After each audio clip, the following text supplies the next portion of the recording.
Hello, my name is David Gu and I am an accredited specialist in immigration law. What I'm going to be talking about now is what happens after the AAT makes a decision. Generally, decision will not be made on the day of the hearing, but decision will follow after the hearing. It might take about 3 or 4 weeks, or sometimes in complicated cases, it can take longer. If your case is successful, the matter will go back to the tribunal and you can expect additional processing to be done. Example, health examination, police clearances.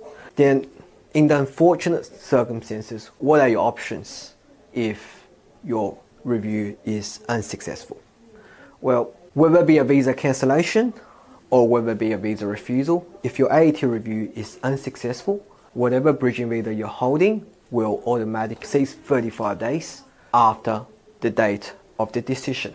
Now you need to read the AAT decision closely and decide whether you think there may be an error of law. What we mean by error of law is, for example, decision made by the tribunal was very unreasonable. In other words, you ask someone else that could not have possibly came to the same conclusion. Or that you've submitted some important information or evidence and that the tribunal did not consider. Or that you feel the tribunal has taken on considered information that is really not relevant to your case, or that you feel the tribunal did not give you a proper opportunity to answer questions or give you an opportunity to present your case, or they got the law wrong. In those cases, you may be considering judicial review, that is applying to the court for a review of the tribunal decision as to whether there was a legal error, and those applications are to be made to the Federal Circuit and Family Court of Australia within 35 days. There is provision for extension of time, but generally you should try and make your application within 35 days.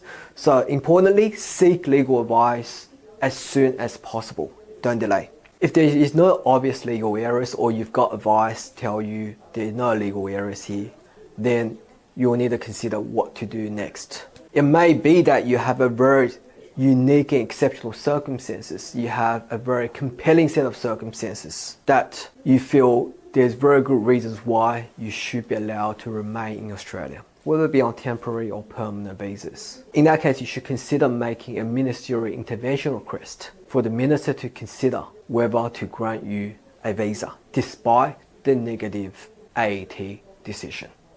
Now that's an entirely separate process.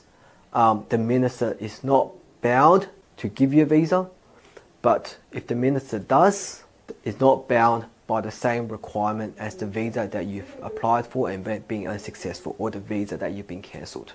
So it's really considering your personal circumstances, whether it is in the public interest that they substitute the tribunal decision for a more favourable decision that is granting you a visa. Thank you.